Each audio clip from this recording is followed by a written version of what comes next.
My name is Lion Bakes. I've had absolutely no military training, nor do I have much experience surviving in the wild. Today I will be exploring the Australian coast. Hopefully I'll come out of this one alive. On Guy vs. Nature.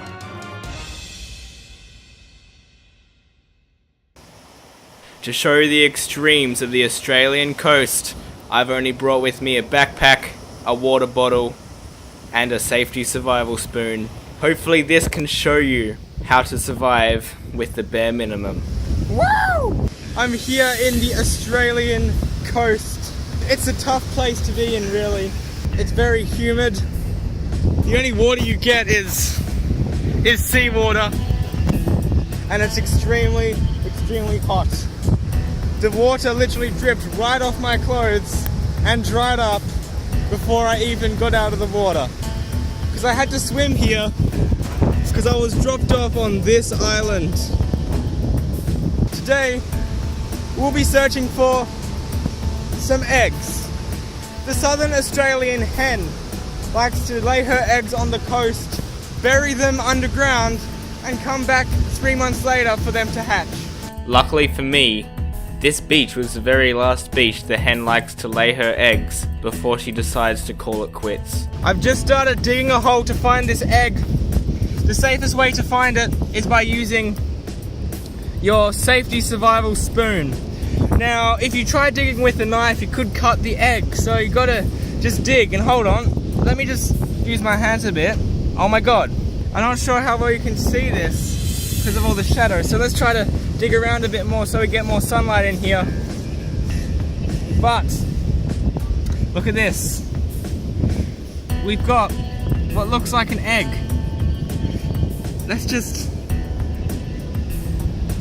It's an egg, everybody. Now that the egg was found, I had to find a way to cook it. So basically, you just want to dig a small hole in the sand, place the egg in, and just cover it up. Make sure you easily remember where it is. In case you forget where the egg is, I like to just mark egg, like so, in the sand. And yeah, I'll be back in 10 minutes when this egg is finished. Okay, so it has been 10 minutes since the egg is complete, so just carefully use your hands to unbury it and just carefully get it out. Now, it should have the same texture and look very similar to an egg that has been boiled. So what do we have to do? I will just clean it off a bit with my hand, like so. Basically, just put your thumb, poke it as hard as you can, and yeah, let's give this one a try. Just eat it all. Surprisingly, once you get past the shell, it tastes like a regular boiled egg. It's a bit hard to get down, especially because there's a bit of sand in it. And the shells wasn't a bad egg. Okay, now that we've got our protein, it's time to go and look for a place to spend the night. So I've got some shell in my mouth. It is not the greatest thing. Hopefully I don't get sick. But let's keep going and see what a good place to sleep will be. Now I'm heading towards some rocks. It's going to be a bit of a trail, a bit of a hike. So we got to do that. As the terrain changes from sandy floors to rocky floors, I have to exert more energy to be able to get through this rough course. I have made it to the top of the hill. It wasn't that much of a hard trek, but as you can see, there's some bushland and then there's the beach, and the sun is about, I don't know, 10 centimeters away from the ground. There is the beautiful ocean. Look at that. That is such a view. Such a nice view, and it's a shame I won't be able to see any of it at night because, yeah, you know, it's dark. Do you guys see that? It's glistening on the trail. There's a lot of glass around here, which gives me signs that civilization mustn't be too far away. Look, we're definitely close to civilization. I bet it's like less than a mile away. Look at this. I have to give you guys a little talk about how this formed.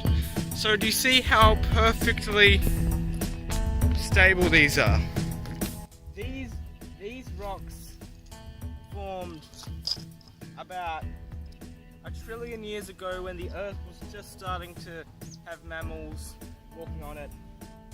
You can tell because of how many ridges there are. Each ridge equals about, give or take, 1 billion years. And this has around 1,000. So, yeah, this rock's 1 trillion years old, and the first signs of mammals was like around 1 trillion years ago. So that gives you perspective on how old these rocks we're climbing on are. So we're going to head across the rocks. This way looks like the way to go, I think. If I want to stay the night, it has to be in a good place, you know? I'm feeling quite parched if I don't say so myself. So I'm just gonna walk up this way. Now luckily for me, I pre-packed my own urine, so I don't have to just pee in a bottle. Okay, so people,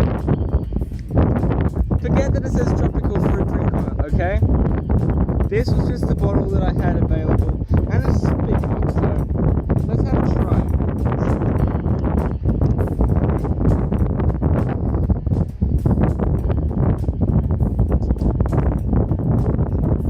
So silky and warm. This has been sitting in the bottle for at least 3 hours now.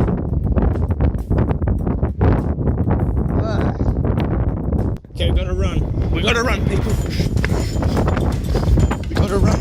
We gotta get away from the evil monsters.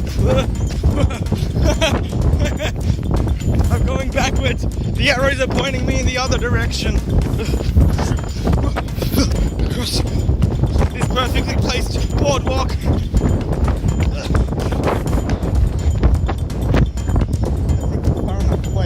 After a long time searching, I think I've found my house for tonight. It's very nice inside, as you can see. Very cozy.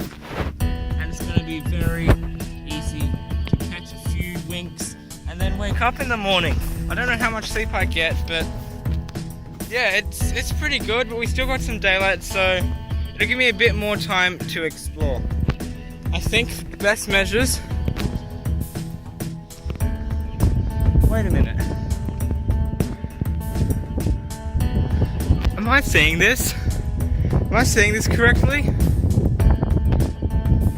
This whole time, there's been a whole town. It's such a relief to find civilization when put in a situation with nothing but a few tools and a camera. The Australian coast was surprisingly easy to surpass. I wonder how this will hold up against my next adventure. Until then, my name is Lion Bakes, and this was Guy vs. Nature.